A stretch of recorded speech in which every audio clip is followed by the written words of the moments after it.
Regarded as one of the most influential artists of the 19th century, Raja Ravi Varma brought the ancient epics of Hinduism to life in his beautiful and realistic oil paintings. As a masterful painter, Varma introduced his subjects like no Indian painter had done before, by adopting many European stylistic traits to create a sense of realism and immersion.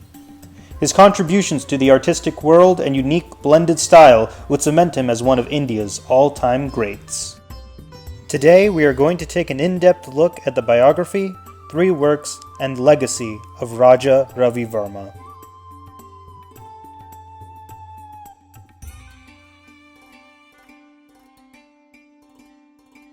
Raja Ravi Varma was born in the large and luxurious Kilambunur Palace on April 28, 1848. The Varmas were a family of aristocrats serving the coastal kingdom of Travancore in modern-day Kerala. His father, Ajumavel Neelakanthan Bhattataripad, was an avid scholar, while his mother, Umayamba Tampuriti, was a religious writer. From a young age, Varma showed a predisposition for art by drawing on the palace walls. By age 14, he was a prodigal talent, even becoming a patron to the king of Travancore. Varma's talent and aptitude would earn him a tutelage under the royal artist to the king Maharaja Ailyam Tirunal, Rama Swami Naidu. Under Naidu's instructions, the young Varma would learn watercolors as well as the basics. Naidu's later art exemplified some of the Eastern subjects that Varma employed, as evident by pieces like The Untitled Mother and Child and Portrait of a Young Priest. In 1865, the British artist Theodore Jensen visited the king of Travancore to paint his portrait.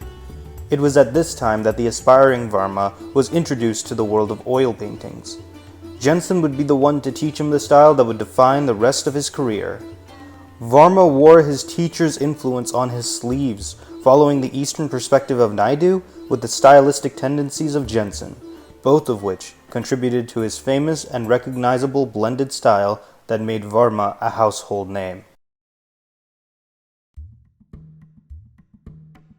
In 1873, Varma would receive his first international debut at the Viennese exhibit in Austria. There he would receive an award for his exhibition, as well as global acclaim for his unique East meets West blend. In the same year, he won the Governor's Gold Medal for his portrait, Nair Lady Adorning Her Hair. This same piece would have Indian and European nobility alike vying for his commission. Even though Varma excelled at portraiture, mythological depictions and scenes were his bread and butter, being able to bring the ancient stories of the Ramayana and Mahabharata to life. This preference would manifest in a myriad of religious works for the rest of his career. In the late 1800s, India experienced a renaissance in technology. Varma capitalized on this rapid expansion with the use of the lithographic press. In 1897, oleographs became an integral way in which Varma could give ordinary people an affordable way to experience his art. Such an act immortalized Varma as a compassionate person, along with his master status as a painter. In 1904, Varma reached the height of his career when he received the prestigious Kaiser-i-Hind Gold Medal from Viceroy Curzon of the British Raj. On the cusp of becoming a worldwide phenom, Varma married Pururati Nal Bhagirathi Ammatampuran from the royal house of Mavelikara, another kingdom in Kerala. A couple of sources cite the year of his marriage as 1866, however the validity of which is a bit suspect. Over the next 10 years, Varma and Pururati would have 2 sons, Kerala and Rama Varma, as well as 2 daughters, Ailyam Nal Mahaprabha and Tiruvadara Nal Kuchukunji Tampurati. On October 2, 1906, Raja Ravi Varma passed away. A few years later, Varma's eldest son Kerala would go missing, while the mantle of his legacy would be taken up by his son Rama.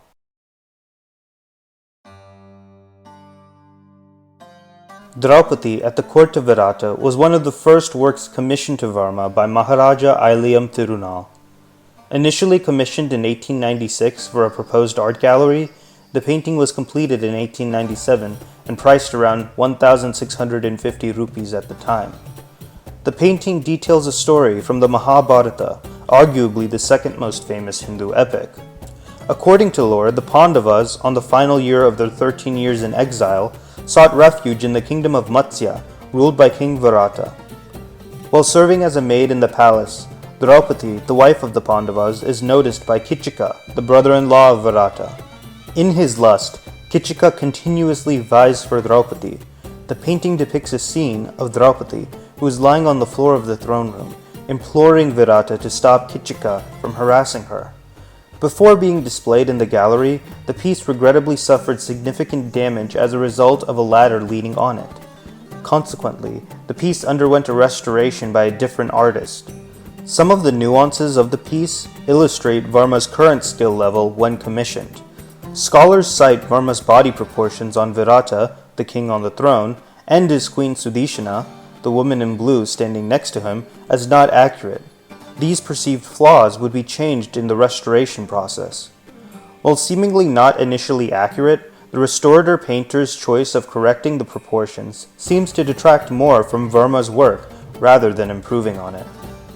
Nevertheless, the piece does accurately depict Varma's incipiency, and when juxtaposed with other works, shows his evolution as an artist. While the date and the background for this particular piece are unknown, Krishna Meets Parents still illustrates many of Varma's artistic skills and subject preference. The painting depicts Lord Krishna and his half-brother Balaram meeting their parents, their father Vasudeva hugging Balaram, and Krishna's mother Devaki hugging Krishna. After learning of a prophecy that his sister's child would kill him, Kamsa imprisoned Devaki and Vasudeva. However, Krishna, being switched at birth, was able to return with his half-brother to fulfill the prophecy and save his parents. Some of the artistic aspects Varma uses in this painting honestly speak to his ingenuity. The first stylistic choice that deserves applause is his illustration of Balarama and Krishna. To accurately depict the difference between the two characters, Varma illustrates Krishna with a peacock feather, a not entirely new idea. However, the subtlety with which he does so adds to the narrative without centering the piece around this one detail. The second stylistic choice that Varma employs is a chiaroscuro, an innovative tool in which the artist provides a light and dark contrast between the painting to emphasize certain traits. In this painting, Varma utilizes a chiaroscuro through the manipulation of shadows to emphasize the joyful reunion of parents with their children. The shadowed figures represent the guards and the other surrounding figures that add to the narrative. The worker at the bottom left holds the tools that, when more closely examined, are meant to free the imprisoned parents. Such figures, when represented in the context of the chiaroscuro, add to the narrative without overshadowing the message of the piece. In this case, the deep shadows and luminous whites articulate a tension between a public visibility and a private interiority that is echoed by the subject. The third and final piece is named Hamsa Damayanti. In this piece, Varma illustrates a beautiful woman, Damayanti, admiring a swan, known in lore as Hamsa. The story details Damayanti, a princess on the cusp of marriage, so beautiful and elegant that the gods themselves wish to marry her. While standing in her garden, Damayanti is visited by a swan, Hamsa, who tells her of a king named Nala, who mirrors her virtue and elegance. Wishing to marry Nala, a Swayambara, or marriage ceremony, is held where all the gods wishing to marry Damayanti disguise themselves as Nala. Knowing who her true love is, Damayanti chooses the real Nala out of all of the lookalikes. This particular piece visualizes the part of the love story where Hamsa tells Damayanti about Nala. The realistic depictions of Damayanti and Hamsa reflect the European aspects of his style. Here, Varma uses a clear example of European naturalism in tandem with the lighting manipulation evident in Krishna Meets His Parents. Both the outdoor setting and the meticulous detail of the trees, sari, and stone exemplify the naturalistic aspects of the piece, while the lighted Damayanti and Hamsa form the focal point. Another aspect of the piece that supports Varma's blended style is how he uses nature. In Indian art, nature is primarily used as a proxy for emotional sentiment, while in European art, it is used as a landscape. Varma accomplishes both by using trees for his landscape and the blooming pink flowers to represent the growing love Damayanti has for Nala. Without a doubt, Raja Ravi Varma is considered one of the greatest painters in all of India's history. Later critics would cite his work as actualizing the West's influence on India as well as being superficially Indian for employing a European style. However, the majority of these critics failed to realize how Varma was evolving Indian and European cultures instead of diminishing them. Not only did Varma set the stage for a British appreciation for Indian art, he also brought India into the international spotlight with icons such as Swami Vivekananda. His work would go on to inspire a multitude of artistic styles, the most famous of which being the Bengal School of Art movement.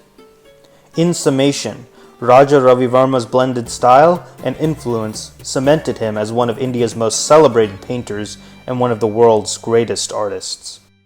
I would like to thank Dr. McLenithan and the rest of my Art 368 class for a wonderful semester. Thanks for watching the video, and I hope you enjoyed.